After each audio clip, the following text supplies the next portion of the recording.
what we're starting a little bit earlier than we're going to because we want to replay for people that. Is there anyone here who has not seen the video of the news show that happened in Washington? I guess there's a handful. Okay, but this way it'll be part of this video as well.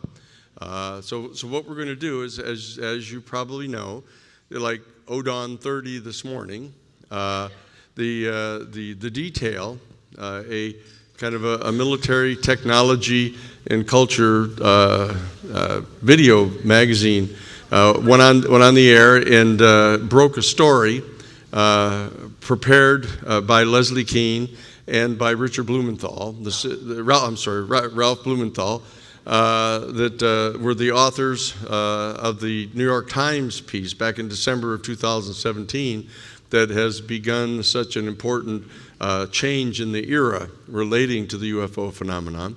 The same two authors have now released an additional story that, according to the newscast you're getting ready to see, has raised the issue to an entire additional level. We obviously have spent the past 75 years, basically, since Roswell at least, our entire UFO citizens community working hard to try to convince people that UFOs were real and that we believed that there were a number of them that had crashed, that they'd been recovered by U.S. military forces and intelligence agencies, and that there was an effort underway to try to back engineer them. That we had been working to provide the evidence to each other in conferences regularly held over the last 75 years to gather the information that was persuasive enough to be able to share it with our friends and family and neighbors and others to get them to come on board, understanding this to be true. What we have now reached as of 2017, the morning of December 17th, when the New York Times broke on the front page of the New York Times the fact that there had been for the previous 10 years, from 2007 to 2017 December, a secret program operating inside the United States Pentagon to investigate UFOs. That broke, and Lou Elizondo, who was the director of the Advanced Aerospace Threat Identification Program inside the Pentagon, and Christopher Mellon, who had been the Deputy Assistant Secretary of Defense for Intelligence under both Bill Clinton and George W. Bush, brought the videos, now well known and well viewed by at least a significant plurality of the people in the country, if not the world, revealing the existence of these three different videos of UFOs. And that began the drumbeat that has led to more and more stories, more and more interviews, and in fact a CBS 60 Minutes report in July of 2022. And so that there's been an entire octave jump in the discussion of this issue as of 2017.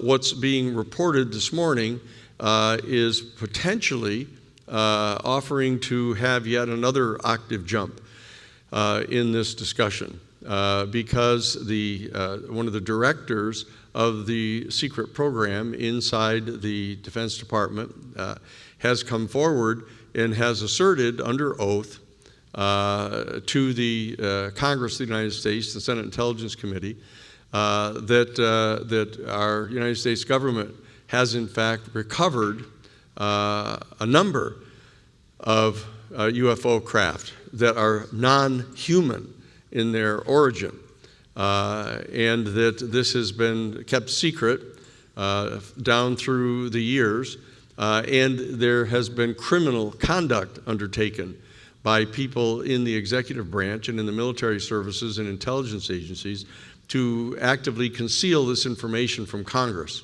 intentionally hiding it out inside these special access programs, making them unavailable to the Congress.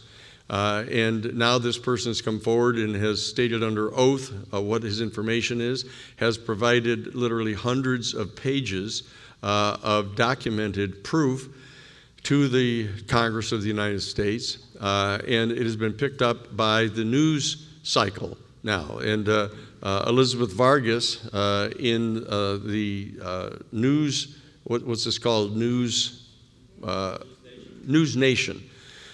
NewsNation has now put this on the internet, and it is anticipated now that net or whatever it is, what is it?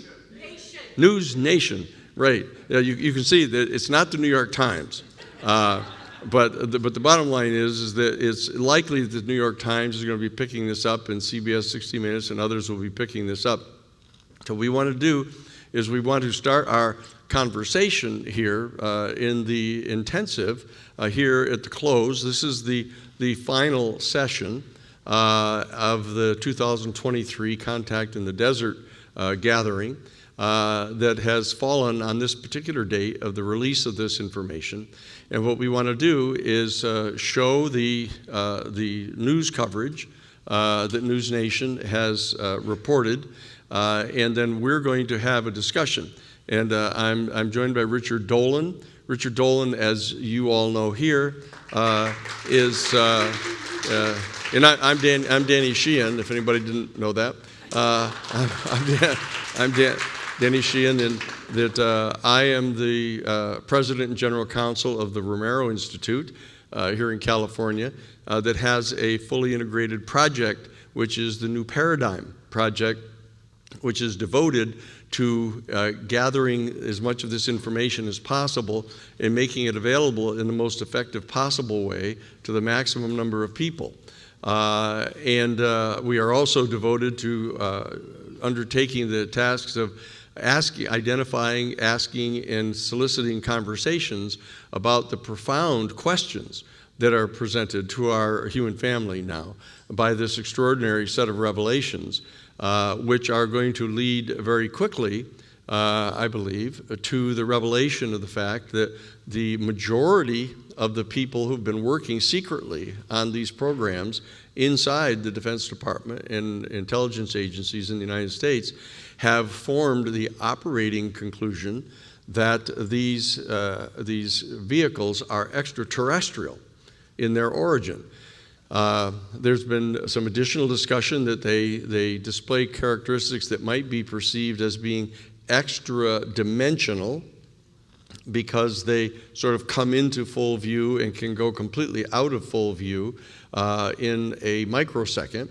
And so that there's been discussion about them as well, possibly being even extra-temporal, which means that some people speculate, a smaller number of them speculate, that these may be us from the future that have mastered time travel and have come back to try to warn us, specifically about a thermonuclear war and the destruction of our planet through nuclear war and or massive climate change. This has been brought about by the reckless burning of fossil fuels in our planet that has totally disrupted the climatic systems of our planet.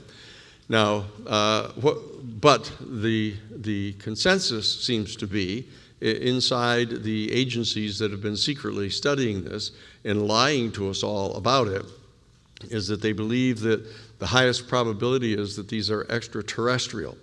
And so this poses to us the issue that was put to us back as early as November 10th of 2009, in which the Catholic Church in Rome, the Vatican, issued an official public statement issued by Father Jose Gabriel Funes, who was the director of the Pontifical Observatory, at the behest of then Pope Benedict XVI, not the most progressive of all pontiffs in history, saying that in light of the discovery of more and more of these new exoplanets, it has now become clear that much sooner than had been previously anticipated, our human family is going to discover life elsewhere in the universe.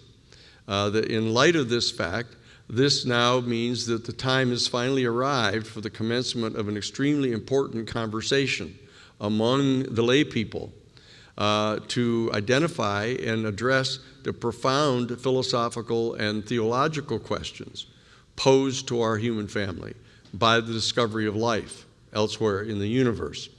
Now, my having been the legal counsel at the United States Jesuit headquarters for a decade in their social ministry office, which was their public policy office, dealing with legislation and public policy, government policies, I contacted Father Funes and flew to see him and met with him. And he said to me right within minutes of the beginning of our conversation that he said, "Look, Dan, we're not talking here about the discovery of just some simple single-cell life form beneath some frozen sea on some distant moon of a planet in some far galaxy. We're talking about another highly intelligent and highly technologically developed but distinctly non-human species right here in our own Milky Way galaxy." And what we have experienced today is the public announcement by one of the highest level officials in the United States government who was officially tasked with investigating these issues, stating that he is emphatically asserting that, that our government has in fact recovered, retrieved, fully intact extraterrestrial vehicles, and that they've been engaged in a campaign of trying to back engineer these. And so that what we want to do today is we want to commence this new phase of our conversation so that we don't have to continue to waste all of our time, or let's say spend most of our time trying to convince other people that this is true, and that we have to turn our unique kind of expertise that has been developed over many decades of many of us working in this field to try to identify and address some of these more profound questions. So what we're going to be doing here is that the reason that I've asked Richard Dolan to be with us here today to participate in this is because Richard, as you know, is the author of what many of us, indeed probably most of us in the field, view to be probably the most authoritative and comprehensive work dealing with the issue of the UFO phenomenon and the national security state. He has spent endless hours pursuing previously classified information through the Freedom of Information Act and other sources to extract the absolutely indisputable government documents that show the existence of these programs and the fact that it's been known inside our military circles for decades that the UFOs are real. And that they thought that they merited a very important investigation. And in a 2-volume work of UFOs in the national security state, Richard has set forth the detailed information that helps verify all of that. And so he is, in fact, one of the most widely respected and most credible sources of information regarding this issue in our entire UFO community. And so I wanted him to be available here together while we're making this announcement, showing this announcement. So what we want to do is show this to you, those of you who have not seen it. It's a short piece, about 15 minutes, to show what it is that's being said. And it's apparently part of a much longer interview that has been conducted by Ross Galbraith, who is the man who interviews the person, whose name is David Grusch. David Grusch is the high-level official who's talking on the record now about this. So we're going to show this now, and it'll be up on the screens here, and then Richard and I will address this. Now, I push the space bar. There we go. Space bar, go. Volume, sound. Bombshell claims from a military whistleblower. UFO wreckage recovered by the U.S. kept classified by a secret government program for decades. Tonight, a world television exclusive you will only see on NewsNation. Welcome to Elizabeth Vargas Reports, earning your trust every night.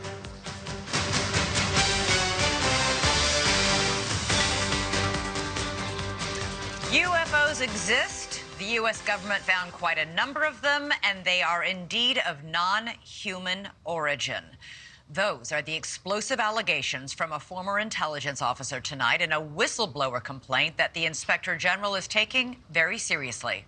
36-year-old Air Force veteran David Grusch is exposing what he calls a top-secret military program that has reportedly found wreckage of fully intact UFOs.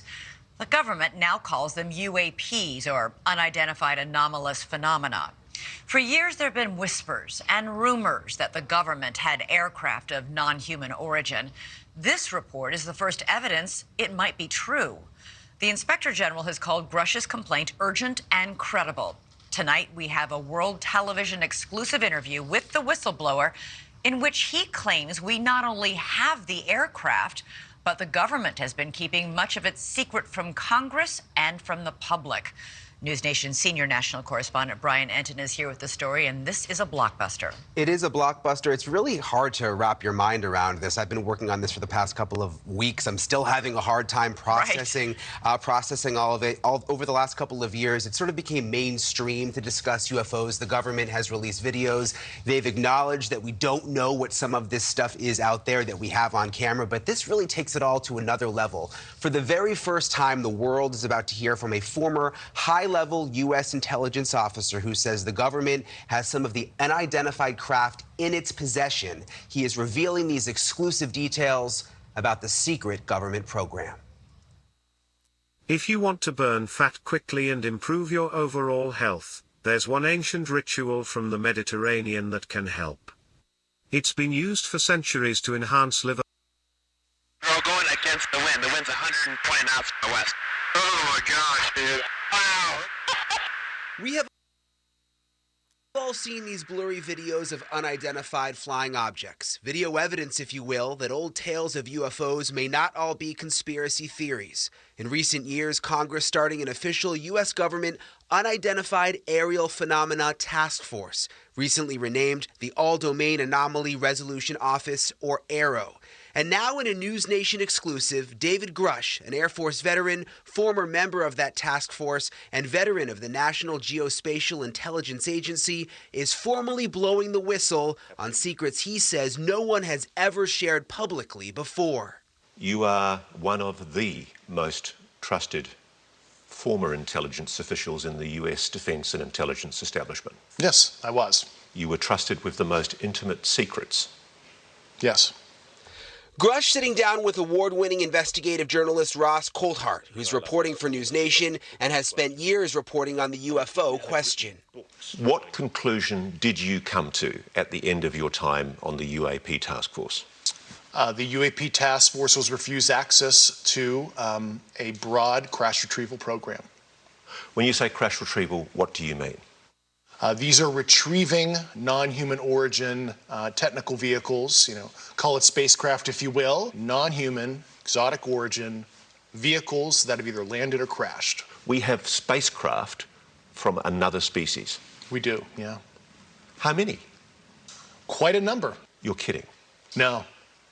I thought it was totally nuts, and I thought at first I was being deceived. It was a ruse. People started confiding in me. They approached me. I have plenty of current and former senior intelligence officers that came to me, many of which I knew almost my whole career, that confided in me they were a part of a program. They named the program.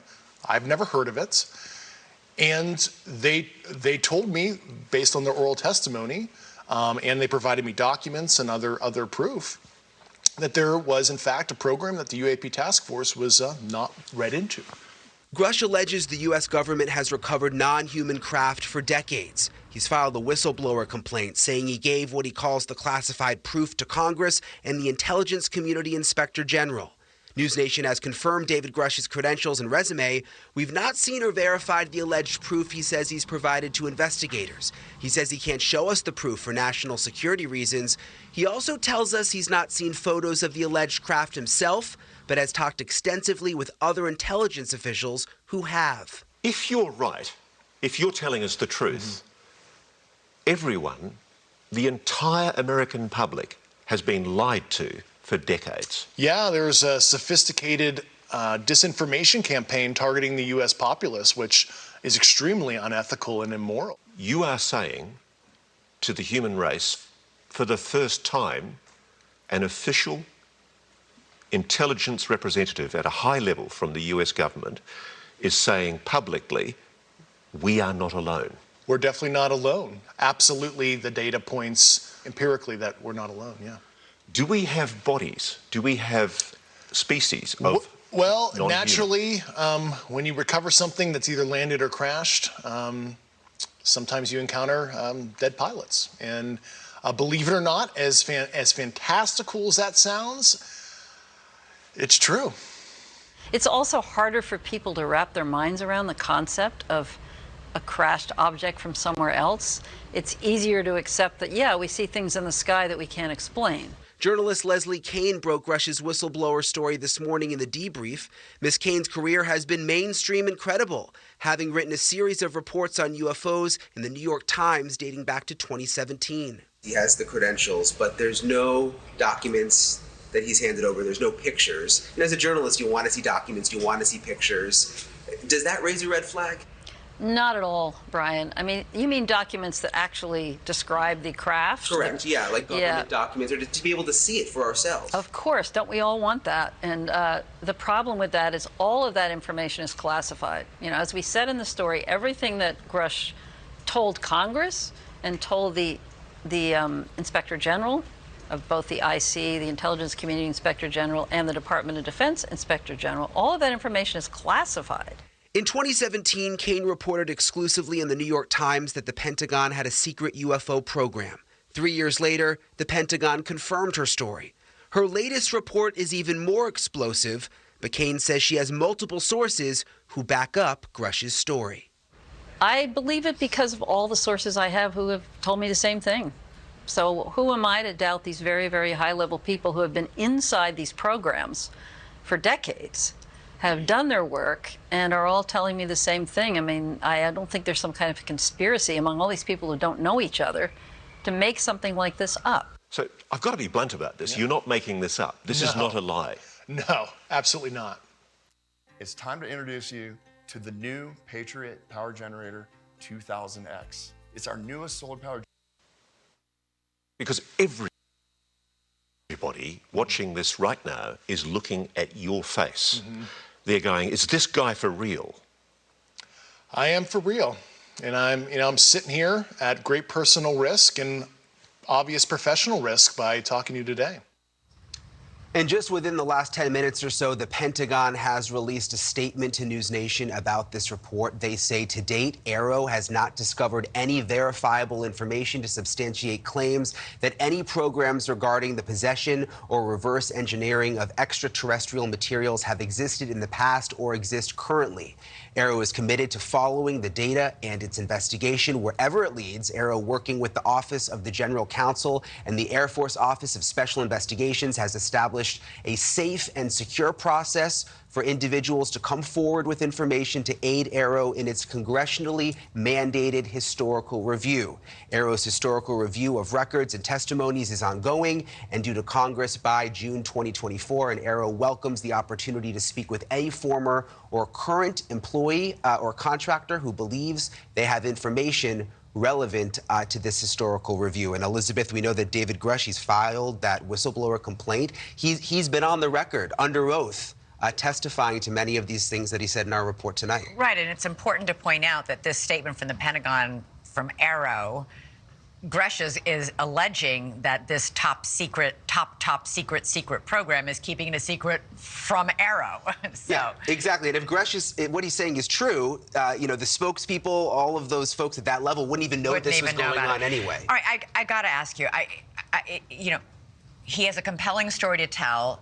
very little of it seems like firsthand knowledge. Isn't he just repeating what somebody else has told him or somebody else has showed him? Yes, that is what he's doing, but he says he's talked to a number of people who are in very, very high-level positions. He also had basically the highest level of classified material information that he was able to receive.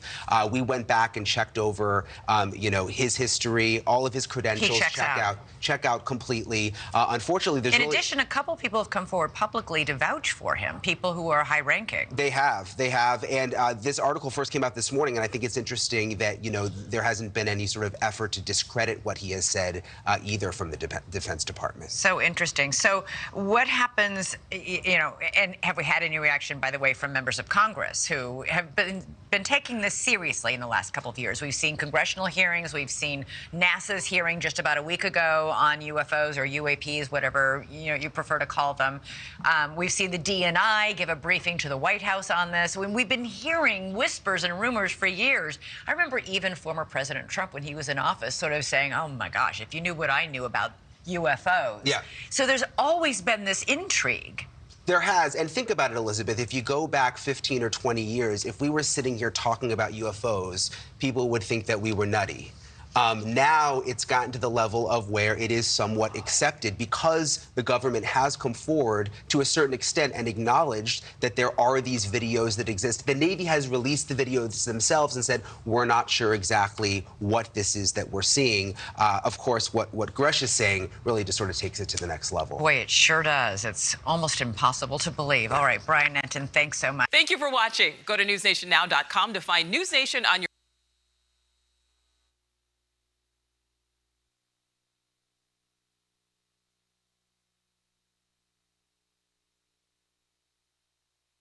What we're going to do is we're going to start a conversation now. Richard and I, we began the conversation right when this was coming on live. Richard and I have been having this ongoing conversation for years now between ourselves and with others. And in light of the fact that this kind of historic event has occurred now, what I'd like to do is have Richard share some of his initial responses to this type of an announcement and what his thoughts are and what kind of questions he thinks we should be addressing now. Thanks, Danny, for having me on here. Yes. This is your workshop, intensive. I'm just very, very grateful and honored to be part of it. This is a historic day, at least seems like it, and caught us all by surprise, I think. Well, having read the article by Leslie and Ralph that's on the debrief, I'm sure some of you have probably read it also. I'm working mostly off of that information because it's very detailed. It's very interesting. This is a first, I think, that you've got such an explicit statement from an intelligence community insider. So that's important. Explicit statement relating to the acquisition of crashed materials. So that's a first. We've had Lou Elizondo a couple of years ago who also made a statement 3 years ago on the Tucker Carlson show, for example. 4 years, 2019, wow. But that was brief. It wasn't and there was no follow-up on that. So this is a much bigger moment. By the way, keep in mind, we've had now a crash retrieval conversation happening for about half of a century. This actually started coming out in the UFO community in the 1970s. So it's been that long that it's been building. Yes, we knew about Roswell, but that got buried. The whole thing got resurrected only in the 1970s, which is now almost 50 years ago when that whole conversation started. It's taken this long to get it to the level it's at now. But in Leslie and Ralph's article, a couple of things struck me as at least noteworthy. A lot of powerful statements, not just by David Grusch, who we saw on the screen here. He was quoted extensively in that article, but there were other individuals. Danny, what was that colonel's name? Carl Nell. Carl Nell, who was essentially, I think, Grusch's protector, or at least one of them. Very important. You can probably speak about him since you know him. He made some very, very forthright statements about the reality of crash retrievals. And there was another... Jeff something, I cannot remember his last name. He was interesting, quoted at length, and he said, yes, this is real. These are, certainly not from here. But he also said, and I'm not even faulting him necessarily for this, but he said, well, it's still important that we maintain some secrecy on this. And the reason he pointed out is that the technology that has been studied has been studied for military applications by competitors. So there's the United States. He didn't say the Russians explicitly. He didn't say the Chinese. But, one assumes that would be an implication, so that there's an international covert Cold War arms race dealing with ET tech. And that's an interesting formal statement. But it is interesting also that he said we need to maintain secrecy. So you can see, there's a good justification for the secrecy on that basis, but that can easily open the door for creating a new narrative of controlling this, or a new logic to control the narrative maybe, and release just a little bit of information. So they can now, if you want to continue the idea, as I'm inclined to, that the cover-up is going to continue as long as possible, you could say maybe they're moving the goalposts, giving up a little ground and saying, yeah, this is real. We are looking into it. They do appear to be from somewhere else, but there's still a lot that may not be discussed. Abductions. In the work intensive that I just had a moment ago, we had Linda Moulton-Howe who stopped in, and she says there's cattle mutilations, which is, that's right, check. Cattle mutilations, abductions, and many, many, many other potentials and probable realities of what is going on. There's many layers of what can be disclosed. Many, many layers. Because really what we're talking about is trying to find out what is the full, deep reality of all that this is. There's hundreds, there's thousands of outstanding UFO sightings every year around the world. Around the world. What is that all about? No one's yet talking about that, but that means there's a lot of current activity. What's this activity about? So there's many, many things that remain ahead for us to discuss in order to get to the full truth of what this is about. And I think we were just talking a little earlier, just saying we want to make, as an independent community of researchers and active participants in this, we want to make sure we get a good message out there just to help keep these people honest to as great extent as we can. And also, we want to kind of figure out what we think is going on to get the best sense of that. So there's a lot of work ahead. I've been saying for years, disclosure is not the end of anything. It's the beginning of a whole new fight for truth. And I think we may be looking right down the barrel of that. Thank you. Well, Richard and I will talk some more about this as we go forward. What I want to do is sort of set this in the context of the intensive that we had previously scheduled was going to be addressing this moment. What I was saying is that as we gather here, on June 5th of 2023, at the Contact in the Desert, this weekend actually constituted a point at which, and various people have commented on it, that this has been kind of a dramatic shift of consciousness, that we have shifted over the course of this weekend from a previous state where we were spending most of our time helping to share information with each other in the kind of UFO community to help each other kind of bolster their individual effort to try to convince their friends and neighbors and family members and others that, in fact, UFOs were real. And that we even thought that some of the UFO craft had crashed or been brought down and had been recovered by our government. And that we wanted to gather the evidence to indicate that they'd actually been involved in some sort of a conscientious program to try to back engineer the technology of these vehicles.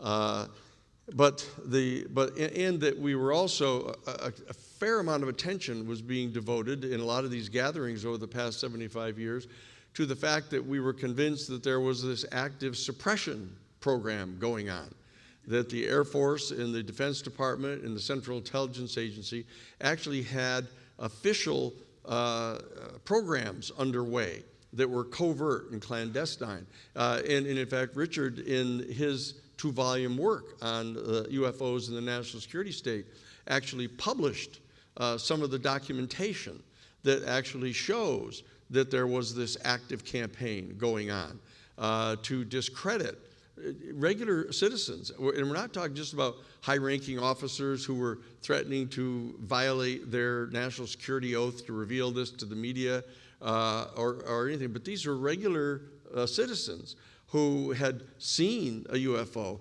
had found a UFO sitting in their backyard, basically, or in a field next to their home, and had witnessed this, and they've taken pictures of them, and they've tried to bring them to authorities, because we've all been trained to trust our government, to believe that our government is working for us, and that if only we could get information to them that showed a reasonable person that these things were real, that they would certainly do something about it. And these people would bring the information to usually to the most available U.S. Air Force base or military base to bring it to them, because we've been trained to not only have a trust in our governmental structures, our civilian governmental structures, but we've been trained to have confidence in our military officials, that they would certainly want to do something about this. I mean, it's their job. That, you know, if there are vehicles flying around in our airspace and coming and going at will, you would think that the Air Force and the other military officials who are charged with national security would want to know about it. But what happened is that these people were being suppressed. They were being threatened, and there was actually a protocol inside the military that if anybody above a certain rank insisted upon pressing forward with a report about a UFO that had kind of credible evidence and information to support it, that they would order that person to go get a psychiatric exam. And we'll touch upon that a little bit later, because it was a lot of ruined careers. Absolutely. Not just in the military, but in the medical field, psychiatric profession.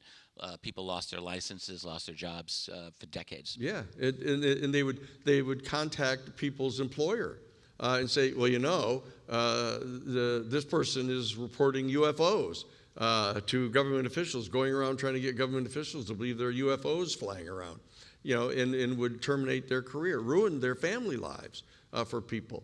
And so that we were devoted in the UFO community to, over and above trying to get people to believe that UFOs were real and that some of them were being recovered, we were trying to get people to understand that there was this active suppression program going on around the country.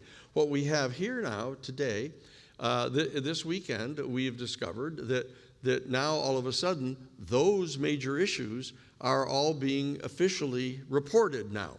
And so that what we have to do is we have to shift our gatherings and our attention, our collective attention, into trying to identify and address a number of other questions, the questions that arise now after this has been basically confirmed. Because the bottom line is that the more digging that goes on into David Grusch and what his documentation is and who the people are who came forward and told about this, who he's given the names to the intelligence committees, you know, all they're going to do is get more and more and more verification of the fact that exactly what he's saying is true. And so that we can, I think, from our point of view, as a community that has spent most of our energy trying to prove those things, that we can say, good, that one's underway right now, at least to that extent.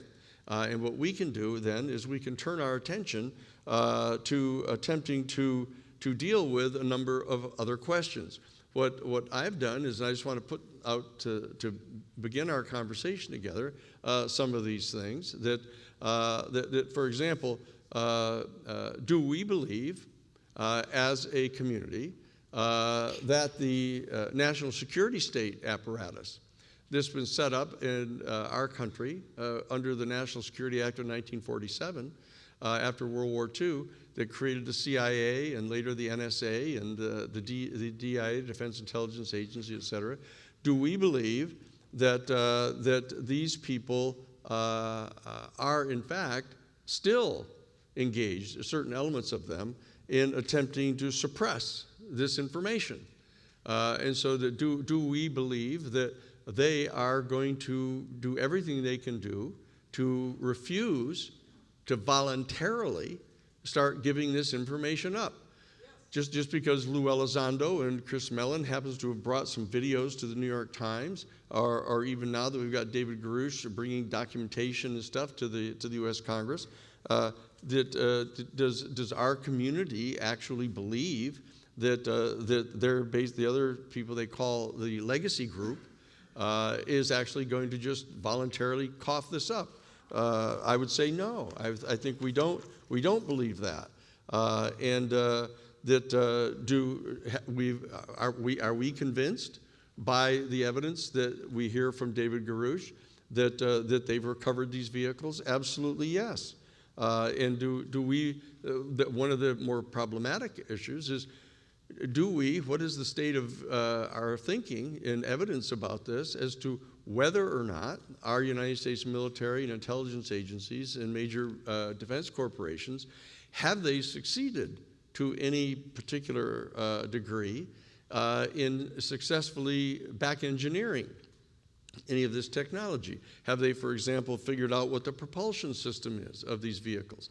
We know that these vehicles can come from over 80,000 feet, come in from outer space, and in 0.7 of 1 second can descend from 80,000 feet down to the surface of the oceans and come to a complete dead stop, generating up to 1,300 Gs, which would totally destroy any craft that we've ever seen, and would turn people into mush inside a vehicle like that. And they'll come to a dead stop, they'll go underwater, and then they'll travel at over 100 miles an hour underwater, and are monitored by our submarines and their radar. That the bottom line is, do we believe that our government has been able to successfully break that information and know about their navigation system, how they navigate, how they pilot these? Have they mastered the anti-gravity systems of these vehicles? There's discussion has gone on around this, and there are different points of view still inside our community that bear further scrutiny. Michael Schrott has been here over the weekend presenting what he thought was credible information and evidence indicating that he thinks that at least the propulsion system may have been figured out to some extent where they can copy it, because he has reported to us over the weekend that there are a number of craft that don't seem to have some of the sophisticated qualities of the downed UFOs that have been retrieved, but they're more of a kind of a, I kiddingly kind of referred to them as Home Depot type built UFOs, with exhaust pipes and things hanging out of them, et cetera. One of them was reported to have the undercarriage that looked like the back of a refrigerator. But the bottom line is, this is a question that we need to address, because even if they acknowledge here with Grusch and the others that in fact we've been trying to back engineer these things, the question is, are they going to be willing to acknowledge that they have solved any of these problems and that have actually started creating craft and have any kind of deep black weapon systems that they've developed for this? They're going to bury this inside the unacknowledged special access programs and are going to insist that they have a right to refuse to tell even the Aero Group about it, and they're going to refuse to tell the Congress about it because they think that they are entitled to keep this secret because they want to develop and maintain superior military power over our adversaries. So these are some of the questions. Do we believe that whoever is occupying these craft or controlling them. They keep using the term under intelligent control. So it's not entirely clear that that all of these are piloted, though there are many credible reports about bodies having been discovered in the crashed sites. Probably a dozen different cases where they talk about that. Possibly more, but yeah. And they describe them variously, but they're pretty consistent. People who had no contact or communication with each other talk about finding bodies in these crafts that are like 3.5 feet tall, with large heads, as we've all known, large black dark eyes, little slits for nose and a little slit for mouth, no ears, long arms that kind of hang down all the way to their down their legs, with some of them with only 3 fingers on their hands. There are very specific kinds of descriptions going on about this. You do not have the slightest indication that even the people who are involved in trying to push the disclosure right now are willing to try to enter into that discussion. Most of this is focusing on the craft themselves. That's right, no bodies. Yeah, they're not going to the body conversation yet. I don't want to mess up your train of thought, yes, but I'd like to just bring up one other dimension to this that we have not yet discussed, which is China and Russia. And it occurs to me, even 5 years ago, there was little question that the United States was still at least trying to maintain its position as the unipolar dominant power on planet Earth. I don't think it can be said credibly that that is the case any longer. And without a doubt, in the last couple of years, the U.S. has lost really key diplomatic relationships with many nations. Saudi Arabia, Turkey, India has been very damaged, Brazil, a lot of the BRICS nations. And what you are seeing is definitely a global movement that is, there's de-dollarization that is happening. The United States may be at its own tipping point in its position geopolitically in the world. And it's kind of an interesting, I don't want to say even coincidence, but an interesting coming together of these powerful facts here, that we're now seeing this UAP, UFO information coming out at the same moment. So now it makes me wonder about the Chinese and the Russians, particularly the Russians, who we know have a very long, involved history of their own dealing with this exact same phenomenon. During most of the history of the Soviet Union, the KGB and Russian intelligence were superb at maintaining information control over that. During the period of the breakup of the Soviet Union, starting in the late 1980s, there were significant leaks of information coming out from within the Soviet Union, and for a couple of years after that, release of the so-called KGB blue files in the early 90s. George Knapp got access to some of those. But then what you saw was a re-establishment of control by the successor of the KGB, that's the FSB. And so I guess I'm just wondering, we're in a state of significant, major geopolitical rivalry now that is actually, I think, worse or more severe than even in the depths of the Cold War that preceded it. And I do wonder what, if any, steps the Russians or the Chinese, who also are rumored and alleged, at least I remember speaking with Sun Shi, who is one of the leading Chinese researchers. It is his belief that China has had at least a couple of crash retrievals, but his information admittedly is a little more sketchy. But they have data, and it's really possible we may not be fully, we Americans may not be fully in charge of this developing story, I guess is all I'm saying. Yeah. So that there are a whole series of these questions that, given how long we have spent working on these issues, with the government denying it and trying to suppress our activities, that we have come to have a number of insights in what we think is really going on behind that curtain of unconstitutional secrecy that they've engaged in. Okay? in that we actually want to be careful here now to not confuse people out in the more general public who are now going to be turning their attention to try to get more and more information about this. They're going to look to those of us who've been involved in this over the years to get information. And I think we need to be extremely careful in being able to distinguish between what is very solid, very strongly supported evidence, the kind of evidence that you could put in front of a jury.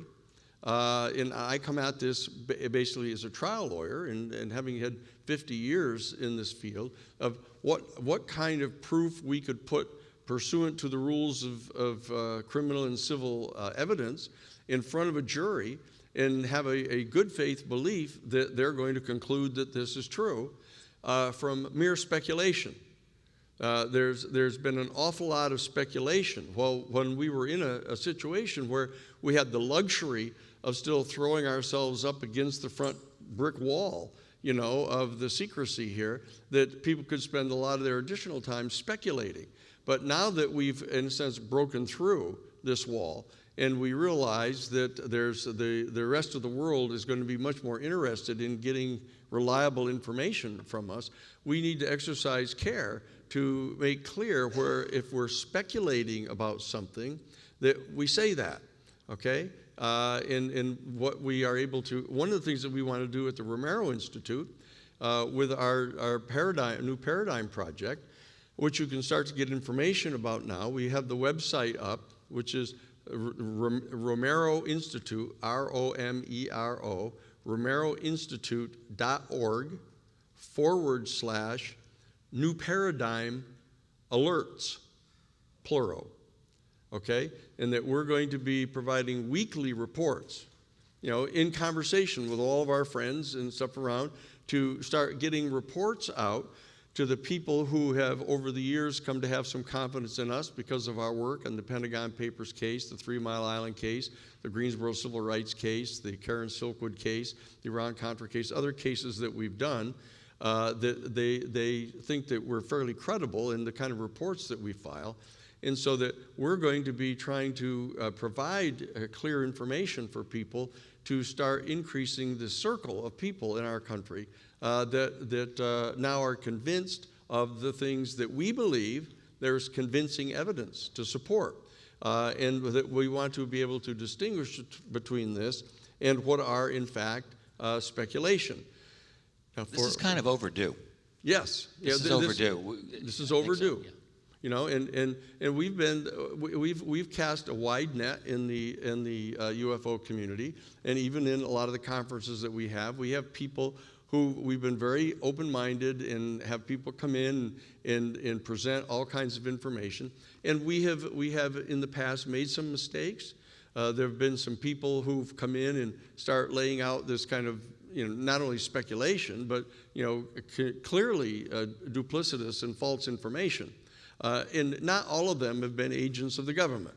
There have been some people who just get carried away, the grandiose attention from audiences, and have made up stuff. I think Corey Goode was an example of one of those. And then, you know, Dave Wilcock got caught on that and started promoting all of that. There have been others who have done things like that.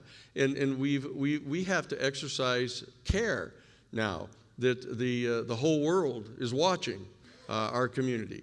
And we have to merit a level of credibility that can substitute for, if necessary, but absolutely definitely supplement whatever credible information the government is willing to release about the UFO phenomenon. We need to surround that information with additional information which is highly credible, because that is going to be the only way that we're going to be able to help extract more and more confirmatory information out of the government about these things. Now, in one of the things that has become clear is that there is a kind of a difference in perspective between our UFO community as a whole, at least the plurality of us, and the national security state not about the interest that the UFOs have in nuclear issues. I think there's kind of a consensus between us, is that there's a lot of activity that began as early as the Trinity site, experiments with atomic explosions back in 1945 in July, with a lot of UFOs being sighted around and monitoring what was going on. And as I pointed out in my first talk, that Colonel Corso, Philip Corso, actually left a little 8mm home movie to be shown to his grandchildren only after he died, which I've seen, where he tells his grandchildren that he was one of the security officers there at Yucca Flats at White Sands when we were experimenting with the initial detonations of nuclear bombs. And he actually took a lunch break and went out to away from the normal site to have a lunch with some sandwiches he brought. And he went over by this place where there was a old mine and ran into a UFO that was down. And it turns out that because of the massive array of radar facilities that we had around the test site, that it had interfered in the navigation system of this UFO. And he recounts to his grandchildren how he had a mental telepathic communication with them, and they pleaded with him to exercise whatever authority he might have to get them to turn off the radar so they could escape. And he actually did it. He actually went back and talked them into shutting it off for a while, and then he saw you could see it shoot away like that. And so this interest in our nuclear program has been consistently evidenced in information that we've gathered within our community. And what we're discovering is that the information that's inside the secret studies of the government, they too have taken note of the fact that these UFOs tend to congregate around nuclear weapons facilities. For example, at Roswell in July of 1947, that was the 501 bomber group, which was the only bomber group on the planet that had nuclear weapons. And that's where the Roswell crash occurred. These sightings that you've heard about on the front page of the New York Times in 2017, it was a lot of UFO activity around our nuclear aircraft carrier groups, et cetera. And so that this interest they have has caused those of us in the UFO community to respond by saying, see, these beings are really worried about the nuclear weapons program, that we can destroy ourselves with this. And there have been reports, numerous reports, of people who we've concluded sincerely believe that they've had face-to-face encounters with UFO occupants that have landed and been in direct communication with people face-to-face, where the people have been told telepathically that the UFO beings are extraordinarily worried and concerned about our development of nuclear weapons, that we are threatening to destroy the entire life-generating capacity of our planet, that our planet is not entirely unique, but our planet is one of the comparatively rare planets in our galaxy that actually gestates life. And that this is under threat from a potential massive thermonuclear exchange. And they've similarly expressed concern about the burning of petroleum and fossil fuels that have contaminated. They kept referring to it as contamination. We're contaminating our whole planet and ruining our climate system. Now, that's how we have understood it inside our community. Now, the people in the military national security state, when they see these objects hovering around our nuclear sites and our nuclear submarines and our nuclear aircraft carriers, they view this as a threat. They say, oh, look, there's a foreign potential adversary, gaining intelligence about our operations. And so that they have responded in a way of now constantly talking about the UFOs being some kind of a threat. And they've additionally developed an entirely new kind of sophisticated line of analysis, is that, in order to get Congress to do anything about helping in the disclosure of the UFO phenomenon, which they profess to be interested in, and not unconvincingly, that if we tell the Congress that this is a threat to our national security and that they're spying on our nuclear facilities, et cetera, that'll get these elected representatives more interested in it, and they'll do something about it. So we've had a lot of those conversations with the folks that are engaged in this process. So I think that our community has, in fact, formed an opinion that at least some of these UFO vehicles and their occupants, or the intelligence functioning behind them, this non-human intelligence that they're referring to, does actually seem to express some concern about our species destroying ourselves and expressing concern that we are polluting our whole planet. And more importantly, they probably may be more concerned about our planet than they are us. That's totally possible. I've been researching water-based UFOs for the last year. A number of cases I looked at from Brazil within the Amazon basin, and one of the things that I noticed on a few occasions were that these objects were seen in some of the most ecologically rich and diverse areas on the entire planet. I don't think it's a coincidence that they would be hanging around there. I would absolutely have to conclude that they were there for that reason. They were just, examining these rich, life-giving areas. So I do think. So they may actually be, helping to seed other planets, in our galaxy with life that is generated by our planet, making our planet an extraordinarily valuable resource for living species in our galaxy, among other planets. But this is some more speculation, and we don't want to get carried away because such a high percentage of our people are kind of anti-war or anti-nuclear weapons, et cetera. We want to try to be as objective as we can about understanding this. But in any event, there does seem to be a special level of interest that these UFO phenomena display toward our nuclear weapons program.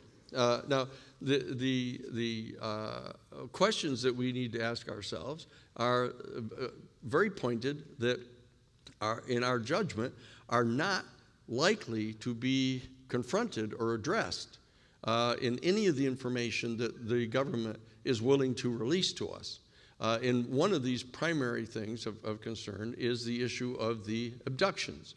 That one of the major features of abductions, or one of the features of the UFO phenomenon, at least since 1954 or so, in the Barney Hill and Betty Hill example, where they talked about actually being involuntarily taken aboard the craft. That's come to be kind of a major feature of the UFO phenomenon now, is that it's the people who have accounts of having been awakened in the middle of the night and find these kind of interesting little UFO people in their room, and they pick them up and take them through the walls and bring them to their craft and examine them, et cetera. So the abduction phenomenon itself is one that my experience in talking with a lot of these folks that you're seeing here today and at other times, that they don't want to go near that subject. They're saying, look, we're going to talk about the existence of the craft, even the fact that they may be non-human intelligences behind the craft, et cetera, but they're not going to cross over into this area of the fact that human beings are being involuntarily taken into custody by them. It's a huge can of worms, and I'll just point out, I think it's a lot more complicated than I would have thought even a couple of years ago. Tracy and I were doing a fair amount of abduction research on our own in the last year, having spoken with particularly Tracy, but I was allowed to be a part of it, a number of individuals who had experiences. Not all of them were with gray aliens. Some were with totally human-looking beings, going back to the 1950s, involving telepathic contact, 5-year-old boys going out of their house at night across the street to an old shed to meet with these two very nice blonde male and female who he met with for years.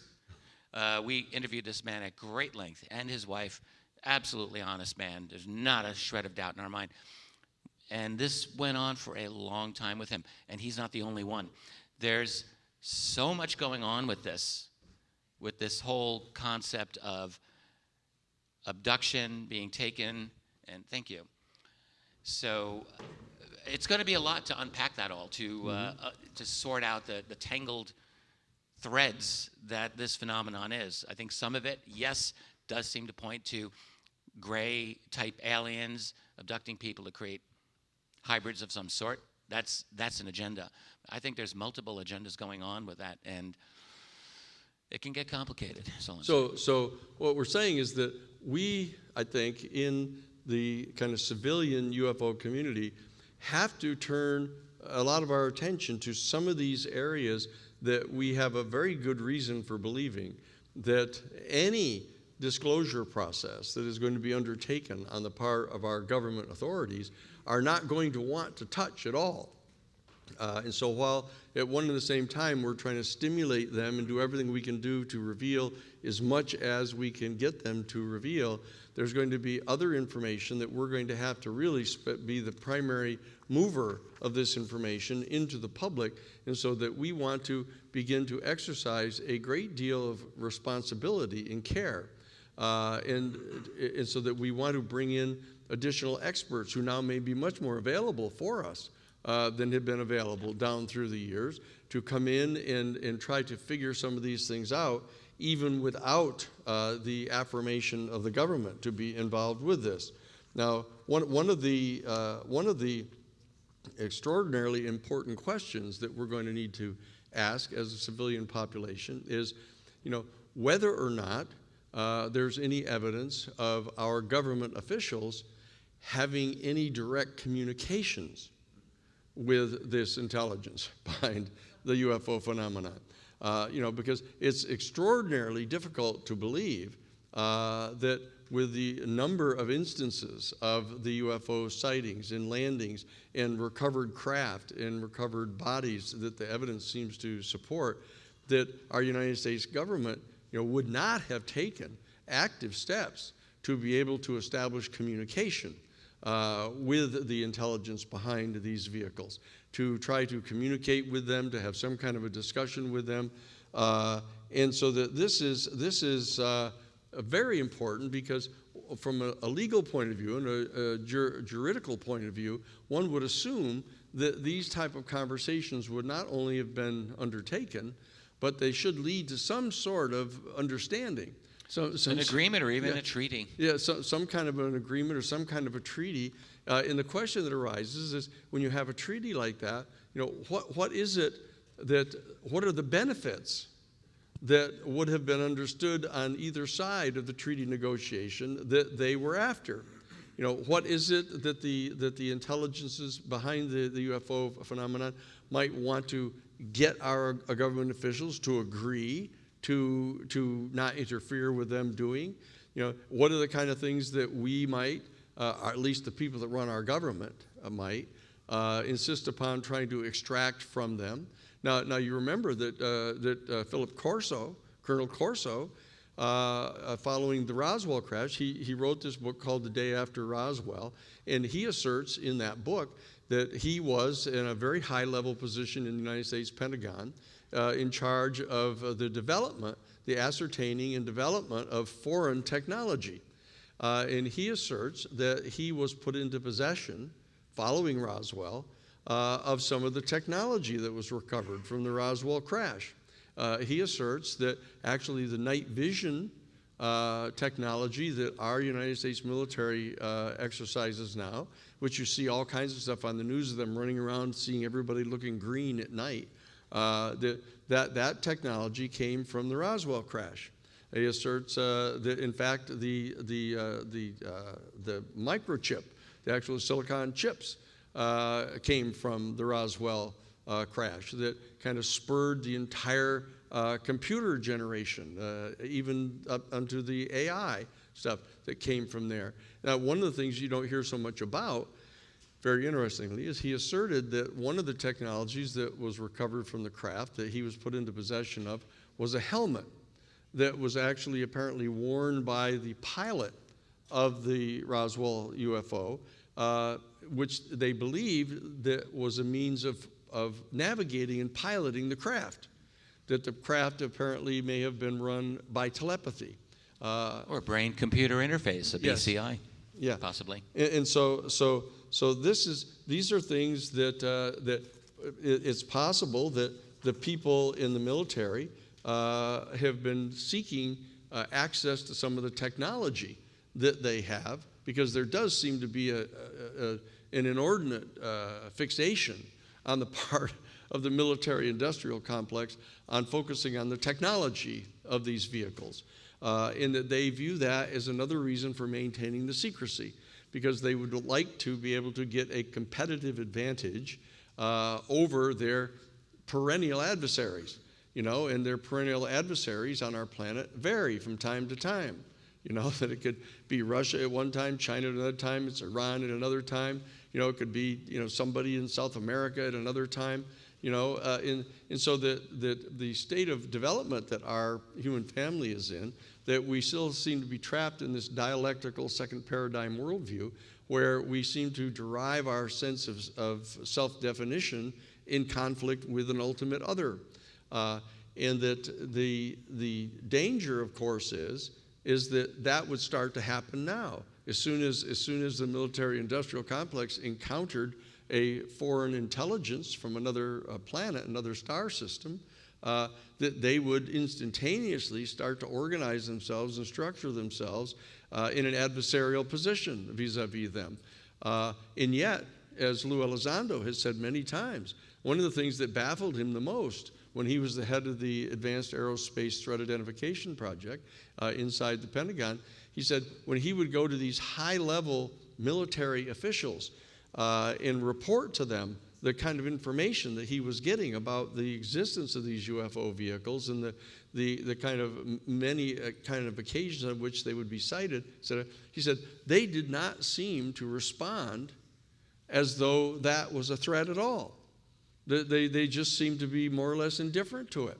And he was buffaloed by that. He couldn't understand why they wouldn't perceive it as an adversary threat of some sort. And it could have something to do with some type of potential détente or relationship that has evolved with our government officials. So these are the kind of things that they would very much want to keep secret from us. Along those lines, just to support that, Yeah. when you look at the history of alleged crash retrievals of UFOs, there's a lot for the 20th century. There's not a lot for the 21st. There are alleged cases, but there hasn't been any kind of slam dunk that we really can talk about for the 21st century, unlike many for earlier. And one possibility that I wonder is if there was, some of those earlier ones weren't just crashes, as we had talked about earlier, but actual shoot downs or victims of hostile intent. And perhaps that has been altered in recent decades. It's just a possibility. And so these are things now that to inquire into these areas, it's going to require a comparatively high level of sophistication to do some of these analyses. It's going to call upon us to have experts that are in the fields of geopolitics and social sciences, et cetera. And so that the UFO community up until this point in time has been made up very largely of regular people, who are really upset or interested in this issue or who'd had some kind of a sighting experience. And it has lacked the highest levels of sophistication in scientific expertise and others. In fact, Eric Weinstein, who's a PhD math graduate from Harvard University, has been quite distressed about this and has been quite vocal about it. He said, this is remarkable. He says, I know many of the people that are involved in the highest levels of academic study, including at the Princeton Center for Advanced Research, et cetera. None of these people are briefed in on this program. None of them have been brought in to try to figure these things out because the military has locked them out, has refused to admit that any of this is going on, and the only people that have been involved in these deep black programs, these unacknowledged special access programs, are like engineers. They're just trying to back engineer these craft so they can get some kind of military advantage. And all the rest of the areas of academic inquiry have been ignored. So these are just a series of some of the more obvious questions that we have already come to have a fairly good opinion about inside the UFO civilian community. And what we want to be able to do is we want to be able to sharpen our thinking about these things and be prepared to offer this. Go ahead. I didn't know where your next sentence was going there. So. There may be an opportunity to have some questions here, and if so, I can. Where are we at? I can go into the. I do not know, but I can go in the audience. I've got a microphone here. Yeah, we're up to almost 6 o'clock. Just letting you know that that's a possibility. We can do that. Yeah. Well, let me do a couple things first. Let me trigger some questions here that I think are going to be pretty obvious to us. First of all, one of the main questions is ought we to direct very much attention into these kind of more esoteric, philosophical, theological, kind of metaphysical questions that we would have, having to do with our place as a human family in the galaxy and in the universe? Ought we not to focus ourselves on more kind of what we call kitchen table issues or bread and butter questions that we have? For example, things where the list of them, I've kind of put together a whole list of these immediate questions that are going to come up once you get past the question of whether these things are real. And that is, for example, where'd it go here? Number one is where do you come from? I mean, that's kind of one of the first. That's Betty Hill. Well, where do you guys come from? Have you guys been coming here for very long?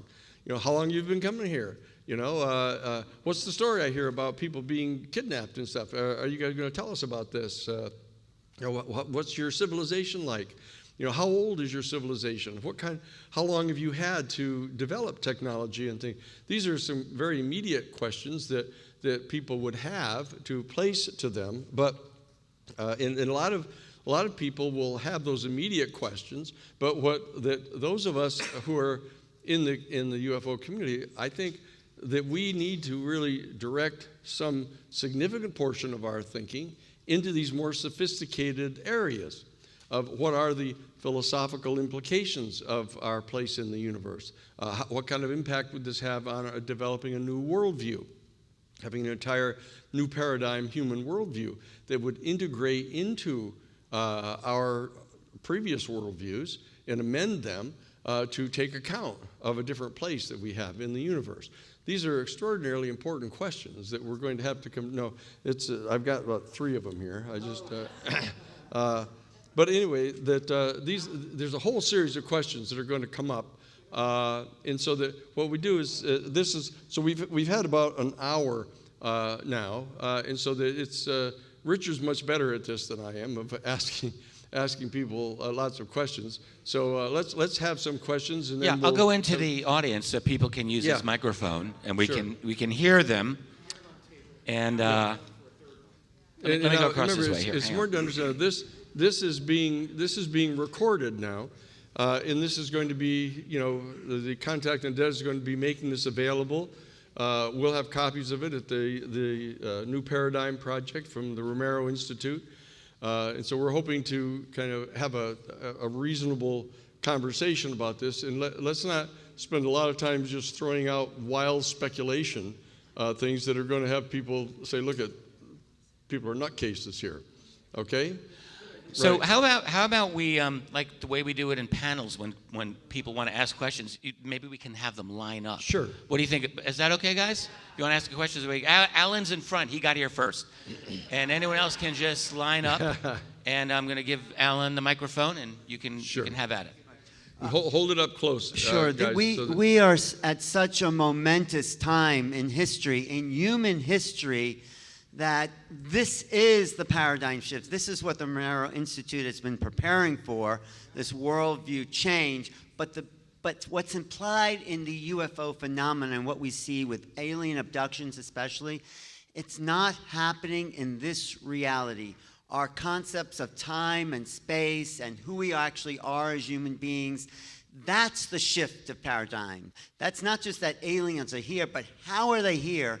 What is this interface? Because if they could come in and out of our world, hypnotize people, make them forget, take their bodies someplace else, there's something more to reality than we've been force-fed and conditioned to think. So this is the real resistance of government.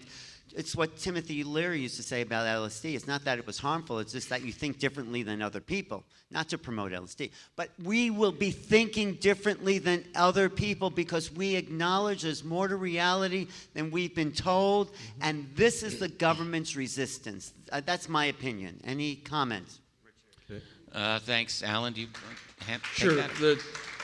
I would say this, is that what we're going to have to do here is that this is one of the things that I learned when I went to the Jesuit headquarters.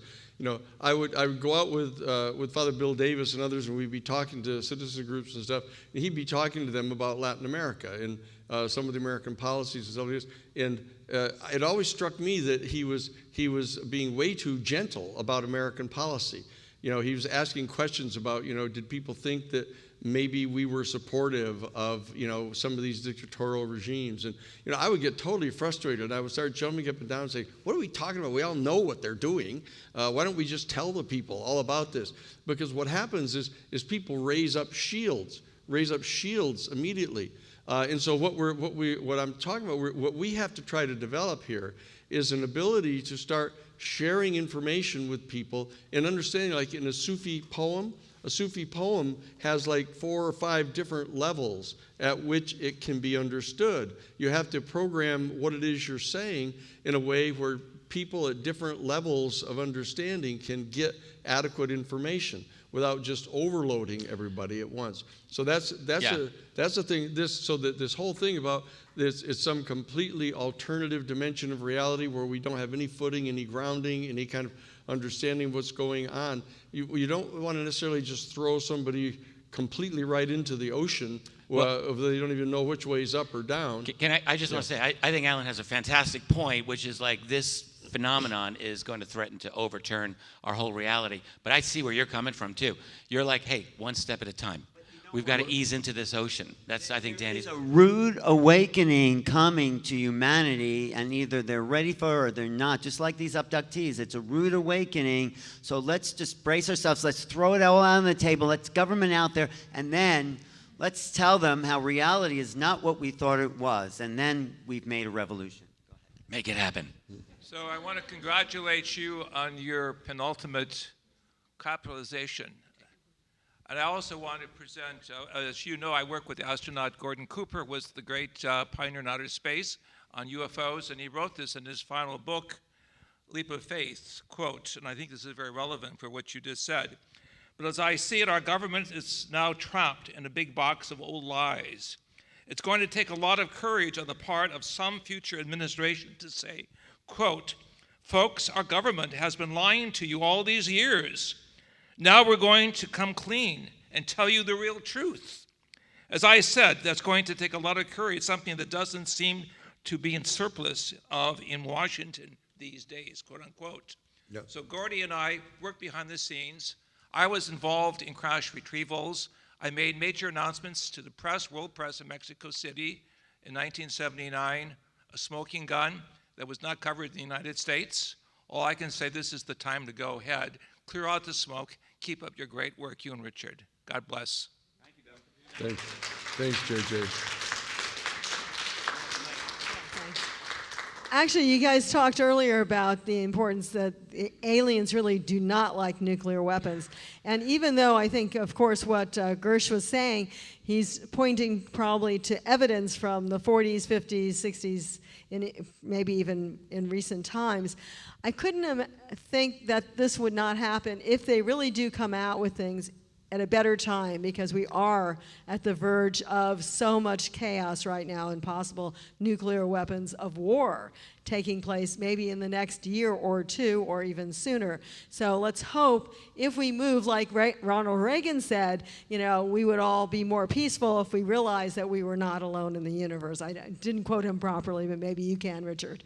What a great point, Desiree. We are in a very dangerous place in the world right now, and it's potentially a perfect timing for us to get this larger picture out. Did you want to say anything, Danny? Or? Yeah. I Maybe think no coincidence. It's twofold. This is a delicate issue, because when you're having a person like Ronald Reagan be talking about the great benefits of having a discovery that there's an extraterrestrial civilization, you might get the sense that what he's really talking about is that let's gird our loins and all come together and form a huge military alliance over and against them. Whereas instead of transcending our wars with each other and wars with them and ascending into a more unitive state of consciousness, I think that we're going to have to enlist everybody. Every single aspect of our human culture has to be involved in this conversation, not excluding the military, not excluding national security people. But the bottom line is that in the churches, even though I think it's a canard, that people go into about, the churches are going to be freaking out just like, the Catholic Church did when Galileo tried to tell them that the earth wasn't in the center of the universe. The fact of the matter is the Catholic Church is leaning very much forward into this, trying to solicit this type of a conversation for people to become involved, to share our insights into what we think we ought to adjust our thinking about. So I think that we need to be very careful here. Now, I'm just striking a note here of saying that I'm not an advocate of withholding information. But the fact of the matter is we have to be layering the information in as aggressive and as effective a way as we possibly can, so it can be heard, in an effective way. That's why we all have to participate in figuring out together how we go about doing this. I'll just chime in and say, I think I agree with you. You can't lead if there are no followers. You've got to bring, if you're at position 10 on the spectrum, but the public is at position 2, you probably can't start with position number 10. You probably have to bring people in. I'm just, just support that. Thank you. I apologize for not knowing, but did this break today?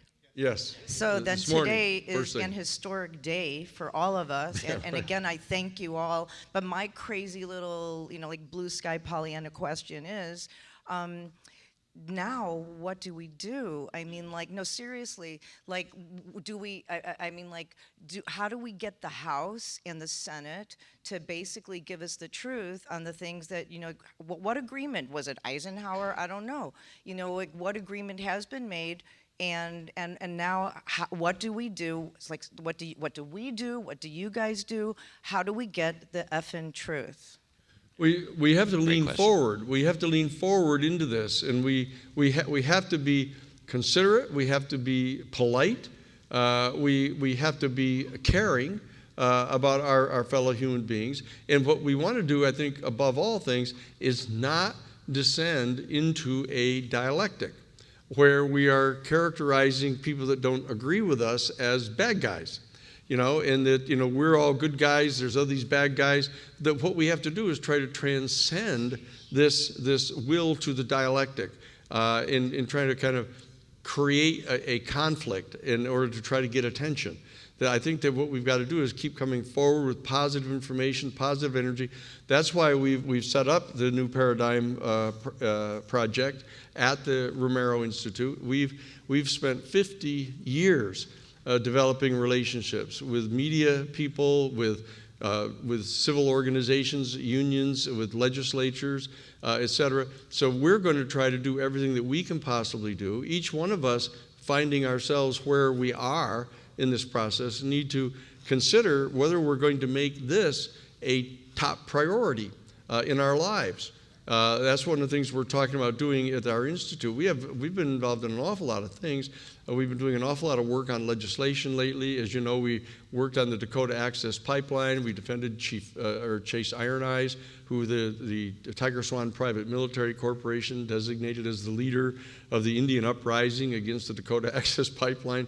But we've felt that this is so important an issue that we need to establish a co-equal program in our institute to go along with the global climate change issues, the Native American issues, the national security state issues. This is one that we're going to be devoting ourselves to, and we would like to get the cooperation and participation of everybody that we can, and we want to offer our participation with everybody who's trying to get this done. So that's why I'm just recommending that people get in touch with us at romeroinstitute.org/new paradigm alerts. Okay, and so that we can all help share information, open source information on this with everybody. Fantastic. We've got your backs. Thank you. 9.5 out of 10 importance. Thanks for that question. Yeah, great.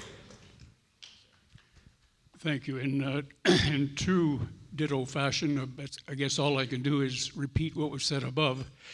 There's one first thing I'd like to mention is that I think it would be very important for the ufology community to try and position itself as being a civilian spokes group for 8 billion people on planet Earth, rather than from a particular national state perspective. And if we keep that in the back of our mission statement, that I think puts us maybe in the right direction.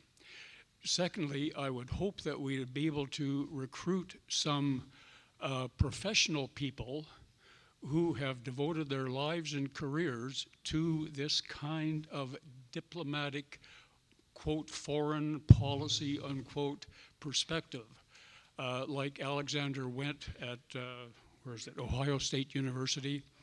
And there's a think tank in Ontario, Waterloo, Ontario, CIGI, C-I-G-I, which has devoted its whole background to looking at space governance. And space governance is where we're starting to move with a diplomatic strategic outlook. Yeah. And I guess thirdly, not trying to mimic Linda Moulton Howell's approach, but I have it on good authority that at least the Five Eyes countries, United States, Britain, Canada, Australia, and New Zealand, and a few other countries have in fact for decades had people on the inner circles who have been studying preparedness planning for this kind of splash, not drip drip, but splash disclosure that we've experienced today. And that they have not only been working among themselves, but have been doing this with the cooperation of certain non-intelligent, non-human intelligence. Yeah, aliens with alien groups. And therefore, anything that we would do from a global perspective, from a more international perspective, we better touch base with whomever has been working on these inner circles, because as you've mentioned, Richard, we are in a geopolitical mess, and it is probably one of the most dangerous situations that I've experienced in my 80-some years. And I think that what we can do as a community to backfill, provide more information on disclosure that is, I don't think, ever going to come out in a full 100% picture from any U.S. government or any Five Eyes government or whatever. But we have a tremendously important role as people who are knowledgeable to some degrees, unlike me, informed on this esoteric topic. And we have a very, very, very important role to do. And I'm just flabbergasted that I had the good luck to be the right place, the right time, with the right people. Thank you very much. Absolutely. Thank you so much. I would like to point out, I hope I'm not out of line, this gentleman is a retired diplomat from the great nation of Canada. Yes. I think very wise words. Did you have anything you wanted to add? No, David? this is fine. All right, we'll bring the next questions here. Thank you very much. So I guess we're learning this now as a consequence Yeah, of... hold it right up your mouth. Okay. I guess we're learning this now as the consequence of a conflict between factions, which you outlined earlier. So some people wanting to disclose and some people resisting it. I was wondering if you could flesh out any details on that, what the actors involved, their motivations, do they have the feeling to go the distance on it? How do you think, any details on that would interest me?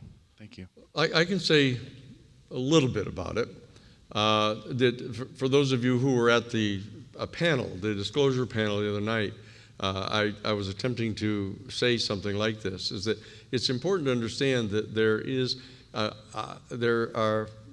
so let's start with this, that as I talked about in the second presentation that I made, that when our human family is confronted with a major public policy challenge that we have here, that our human family tends to divide ourselves into constituency groups, and that there's a whole octave of these. And you recognize them by their political philosophy of authoritarian, reactionary, conservative, moderate, liberal, progressive, and utopianist. These are the kind of classic sociological identifications of these adherents to worldview. Can we add utopian, totalitarian, just to complete that circle? Just yeah. Well, we've been running into some of that.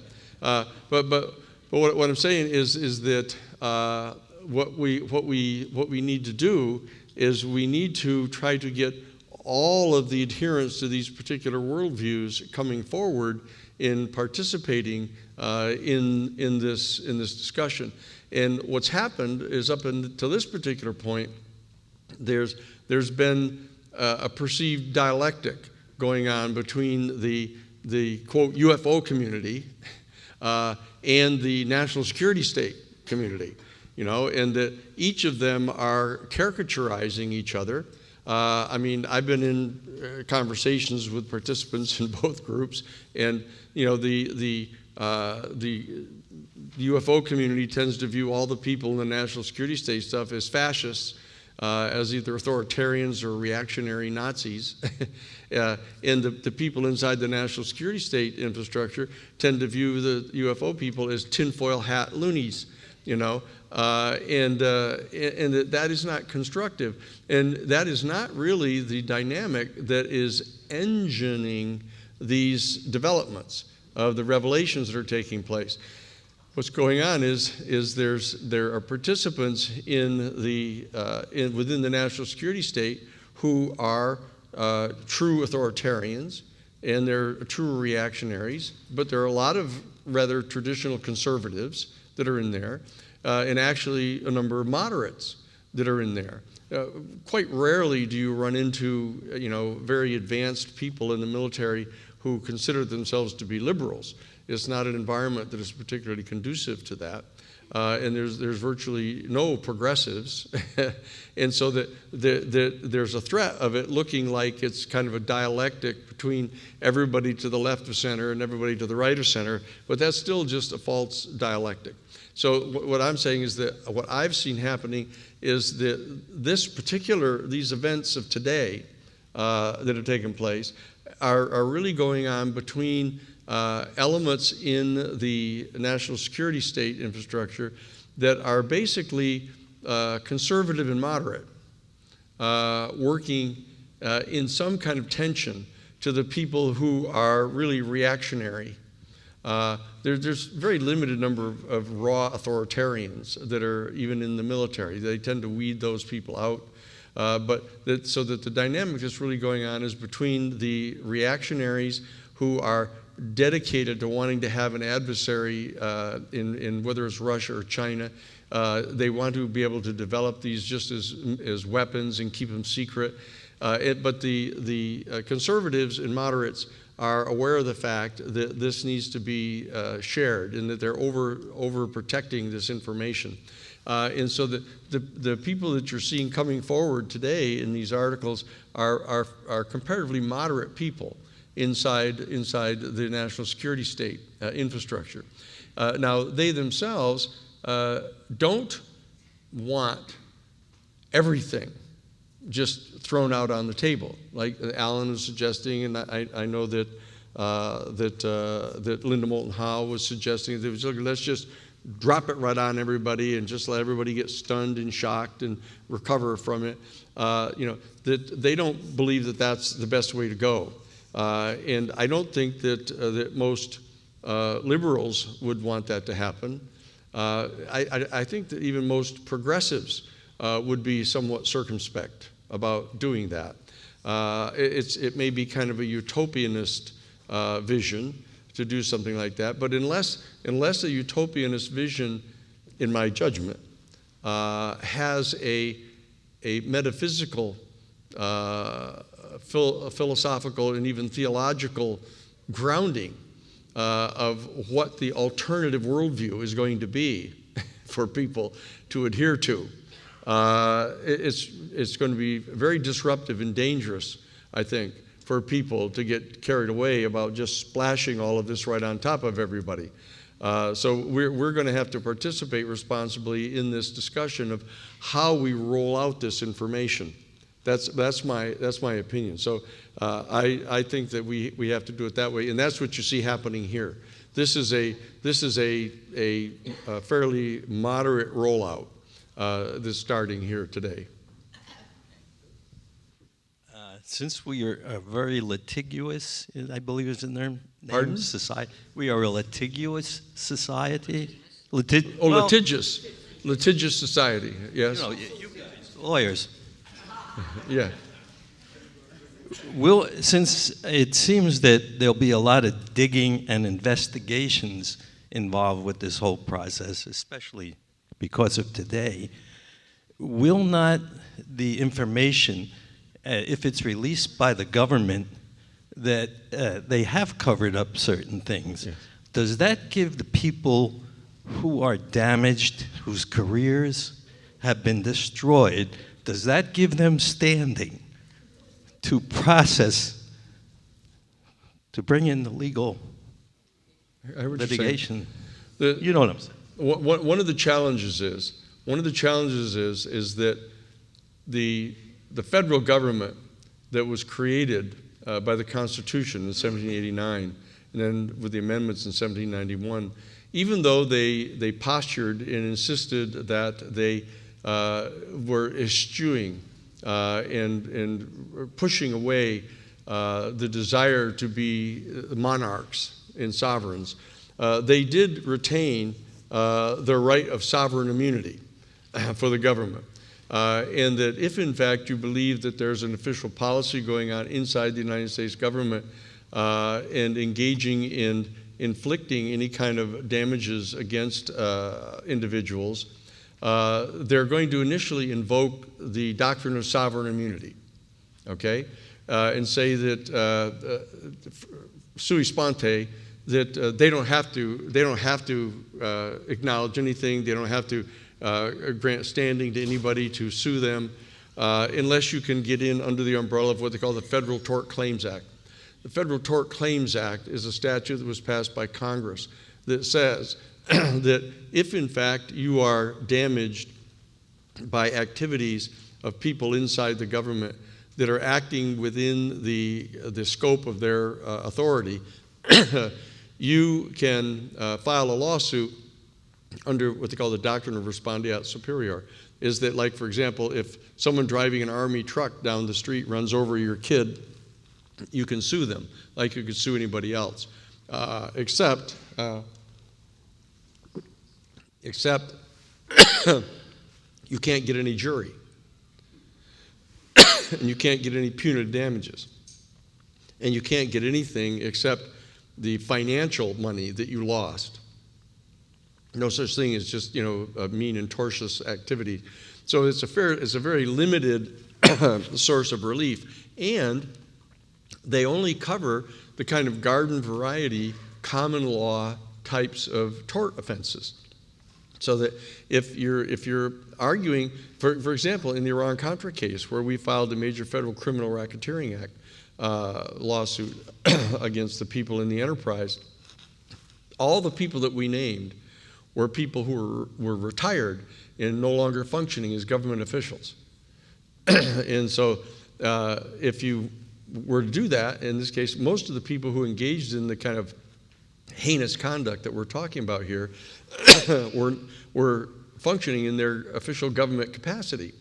And they're going to invoke sovereign immunity, and they're going to, so that it would have to be a lot of creative litigating going on. And the problem is, no matter how creative you were in your litigative strategy, you bring the action in a federal district court, and all those judges are appointed by the political officials in the government. And the reality is that they're going to resist mightily your effectiveness in getting any kind of litigation done against these people. And so that you really have to generate a groundswell of citizen movement and demands, and you have to direct them to the legislature, and you have to get the legislature to take action against them. One of the reasons why the Romero Institute is being involved in this is to answer questions just like this, to try to determine whether or not there are any litigative strategies. But the problem is, the minute you start formulating litigative strategies against them, you've dropped into the dialectic, and they're going to view you as an enemy.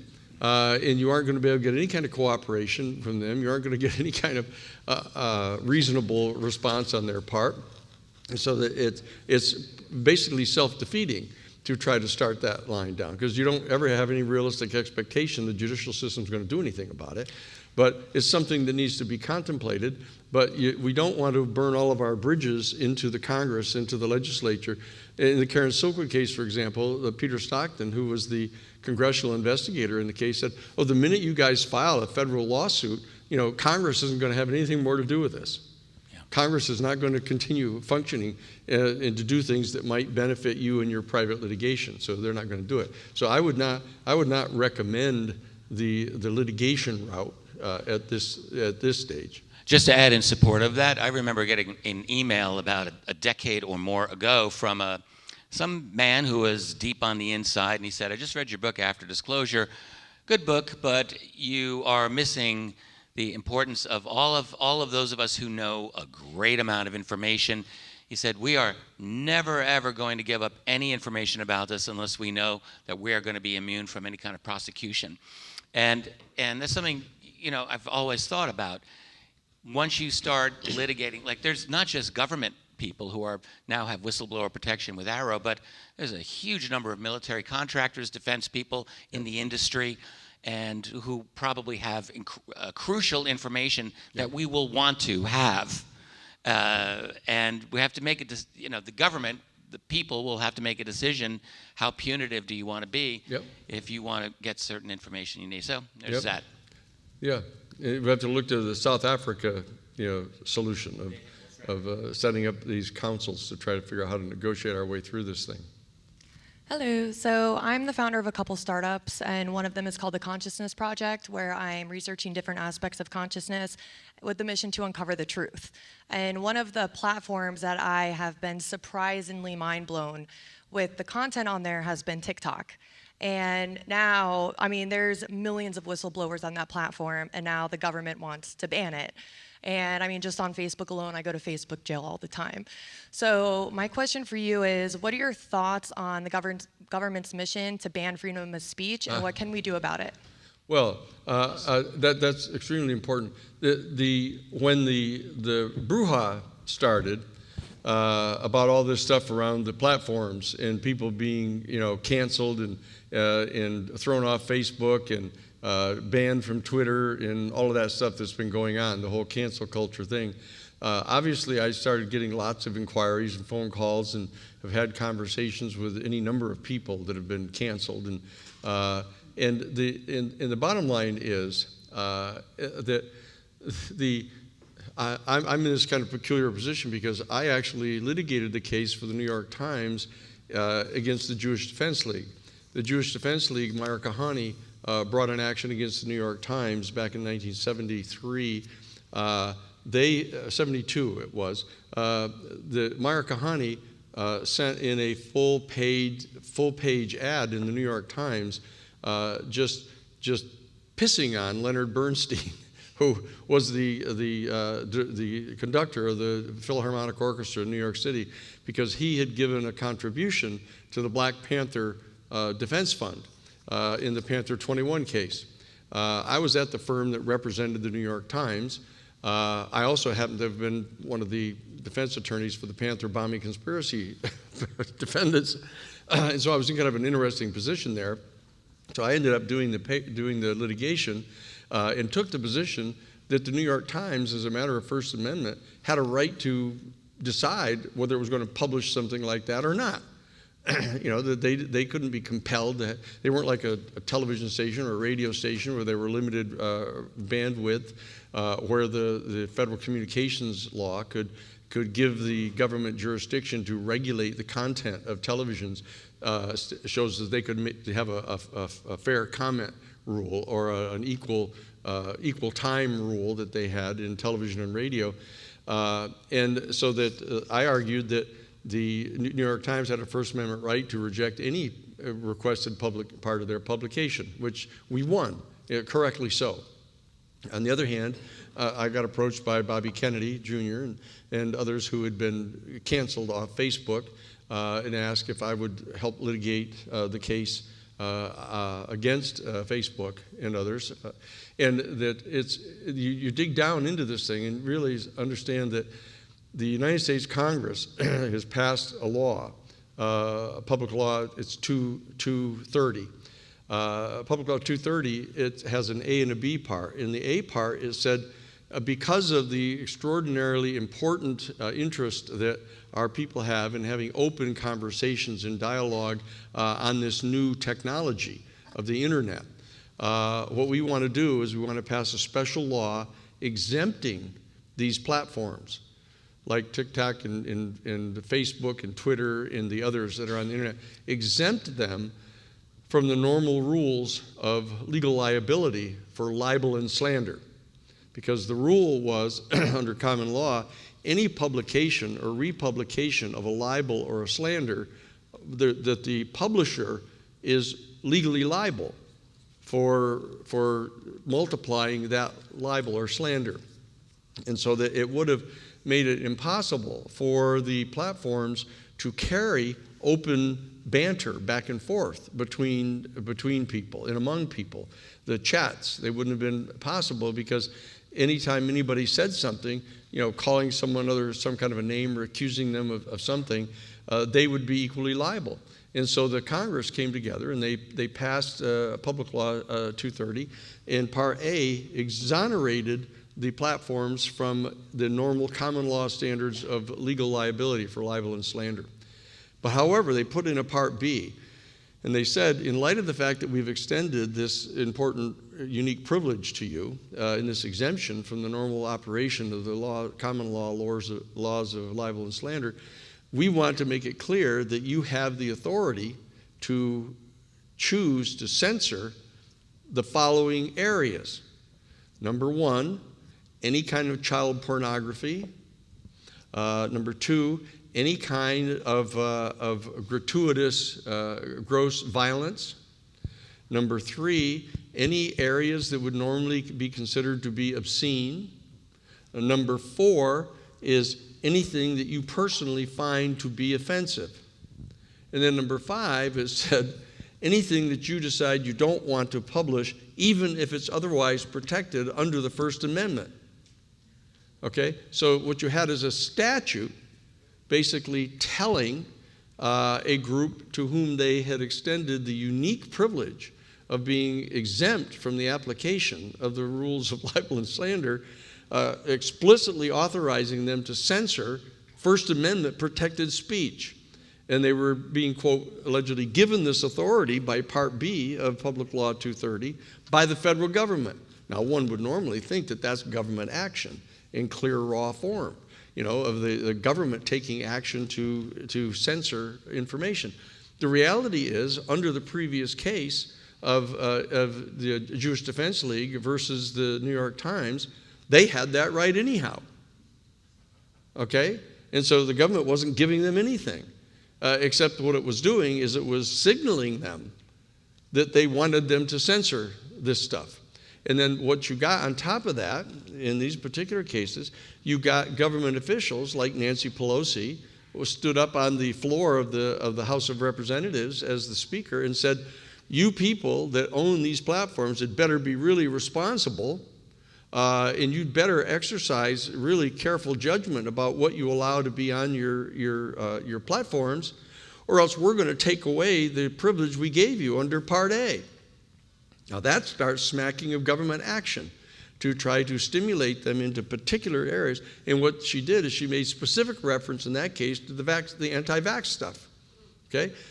Now, what the companies did in response to that is they commissioned a study by a private research group and said, what are the areas that we should be most careful about censoring? And the report came back saying, here are the following areas where you should be extremely careful about allowing any information on your websites about this. Number one, obviously, the anti-vax information. Number two, the John F. Kennedy assassination. Number three was 9/11. And number four was UFOs. Okay, and so the study actually was advising the platforms that they should censor any information about these subjects. And now here they are, lo and behold, with admissions right on the front pages of the news now across the country, that it turns out that we were right all the time about the UFOs. And it turns out that all the time that when they were censoring people who said, there's reason to believe that the COVID-19 virus may have come from the Wuhan laboratory and not from the so-called wet market, and they were censoring people all over the place to stop them from saying that stuff. And now, lo and behold, the agencies and stuff are saying that the high probability is that it was actually released out of the Wuhan laboratory. And they also stop people from saying things like, you can't possibly say, the government is going around saying that if you get the vaccine, that's going to keep you from catching COVID-19. And not only that, it'll keep you from spreading it to other people. Neither one of those was true. Neither one of those things was true. Okay? And they now realize that. But they were actively suppressing people like Robert Kennedy Jr. and others from saying things like that. And so that we crossed into an extraordinarily dangerous area under the First Amendment, where we have a legislative structure that's been set up with Public Law 230, Part A and B, and these platforms where they've set up a mechanism where government officials can start to point to particular areas to silence people from having access to the information, and we are one of them. The UFO community is one of them. So that's my general response to this thing, that I think that the simple position you take is that entire area has to be revisited, and that but it's not exactly clear what the answer is to all of that right now, because these technologies have come on without people being prepared juridically to think their way through this. So they should give a call to Larry Tribe at Harvard Law School and see what he thinks about this. And I'll chat with Larry with some of the ideas we have. We have another question? Yeah, Danny, just two small things came to mind while I was listening to you. First of all, with respect to Corso, I don't know what was in the home video he made for his grandchildren, but I know that in a number of interviews that he had, he also included this. that when the extraterrestrial asked him to turn off.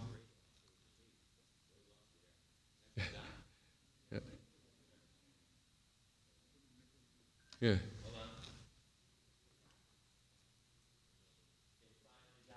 Oh, wait a minute. That's not a coincidence. No, this yes. Well, yeah. Well, it's a good job back there, PJ.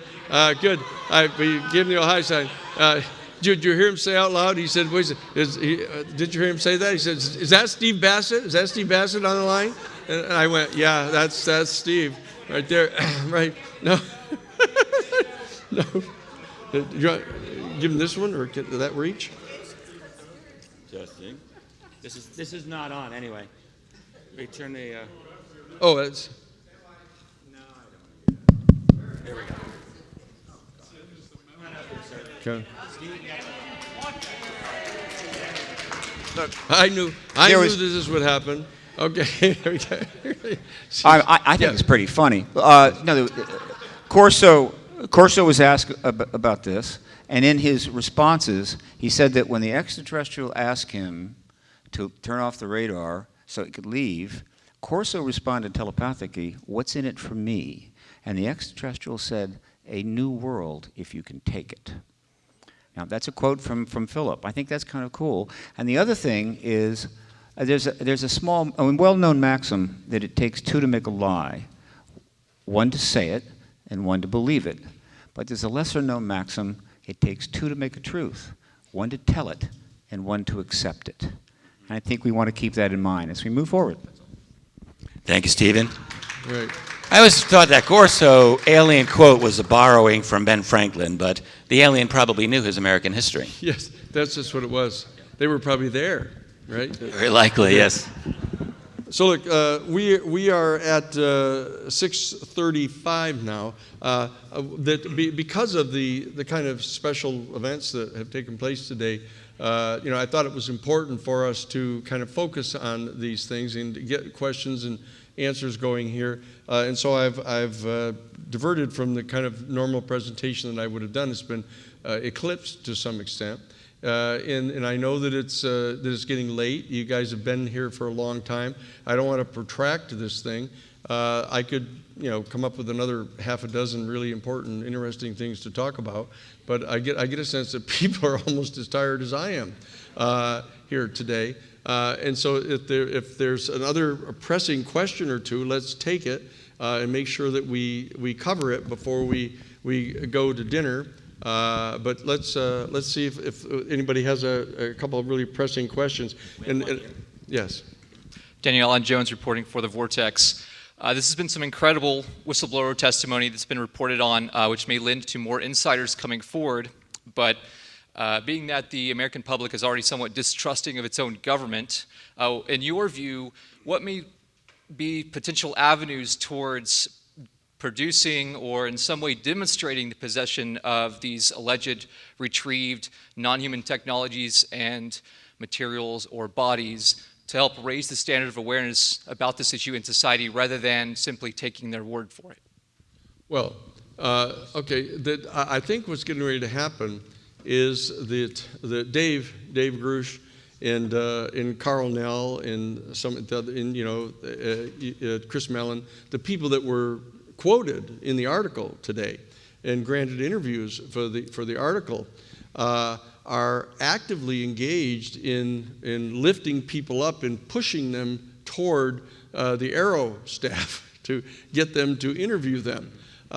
And what you're discovering is that if the Arrow staff isn't active enough and responsive enough, that these people are inclined, not these people, but the witnesses are inclined to go around them. Part of it, I think, was that Kirkpatrick himself undermined his cause with his hearing. I mean, he just seemed utterly bored and disinterested by the whole subject, explicitly saying, yeah, it's in my interest to give this to someone else and make it their problem. He actually said that. Well, he said it was interesting. He said it was and then downplaying the whole anomalous nature of the whole thing. It was an interesting quote he said. He says is that we have UAPs that are unidentified anomalous phenomenon. We have other things that are temporarily unidentified, which can be identified. But if we find something that is specifically confirmed to be man-made, or a natural phenomenon, that becomes an SEP, someone else's problem. But if you think about it carefully, that he's talking about reserving to the office things that are not natural or not man-made. He didn't give an idea that he wanted any of those cases. No, he doesn't give the impression of being. And so it wouldn't have inspired confidence in whistleblowers, is what I'm saying. That's exactly right. And as Chris said, Mellon said in the article this morning, he said, rightly or wrongly, a significant number of these whistleblowers who have this information don't trust the leadership of AARO, which would be specifically Sean Kirkpatrick. And so they're going. What we need to do as a community, we need to put as much pressure as possible on Sean Kirkpatrick and the staff people at AARO to show that if the people aren't trusting you, you'd better go out of your way to demonstrate that you're forward-leaning and really trying to get this information. I'm not sure that they're ever going to be willing to do it the way it's going to satisfy us. I'm not sure that we're going to let them up on this. But it may become necessary for people to demand that other people be put in charge of this. To take some of the people, for example, who are involved in pushing to get the stuff exposed and put them in charge of the operation so that we know there are people there who really genuinely want to know. Of course, he's a loyal DOD man. I mean, Yes. His whole career is that, and I suspect that's why he got where he was. That's right. So the bottom line is that we need to mobilize a much more energized community to demand that this information be revealed. And that's why I want us all to participate in figuring out what some of these questions are so that we can start identifying these questions and putting them out to the people now that they know this is true, that they can feel empowered and authorized to ask these questions and have conversations among ourselves and instigate these discussions. This is an extraordinarily interesting set of subjects, okay? And so that's one of the things that we're going to be doing at the Romero Institute through our New Paradigm project there.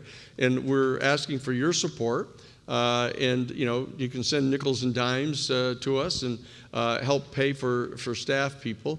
That we're actually contemplating hiring some of these people who are the whistleblowers, who would be able to be the kind of people who know the other whistleblowers and can go and get them.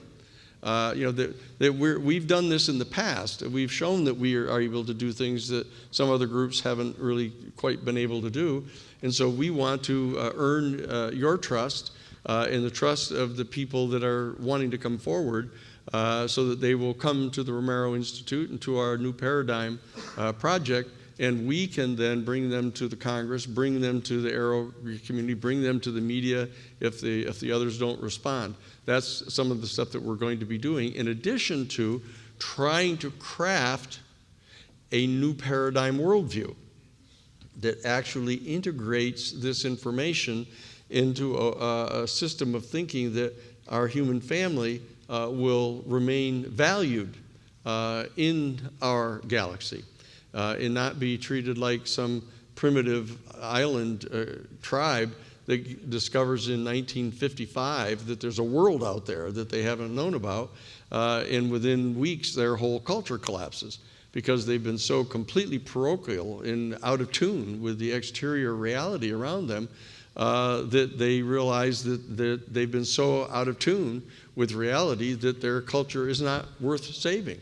So we can't let that happen to us. So we're going to have to lean into this a lot and do a lot more work on identifying and answering these questions. Okay, so look at if there's any more questions, we'll take them. But otherwise, I thought. All right. I thought someone. One more, There it goes. because it's getting late. You have to come up to the stage. Oh, I don't know. I would like to just say that I feel especially privileged to be here at this time when we've been working hard. So many in this community have been working so hard and pushing through the dinosaur that is our government. Give credit to many of us who've faced those brick walls. We have our own Stephen Bassett. We had Linda Moulton Howe doing the citizens hearing, Stephen Greer.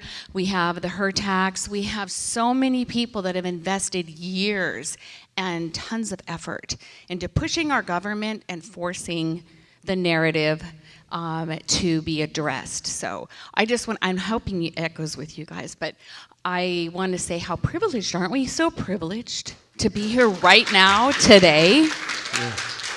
Anyway, that was it. Terrific. Thank you very much. That was great. Thank you so much. Okay, so thank you for staying. This is the final session of our weekend together.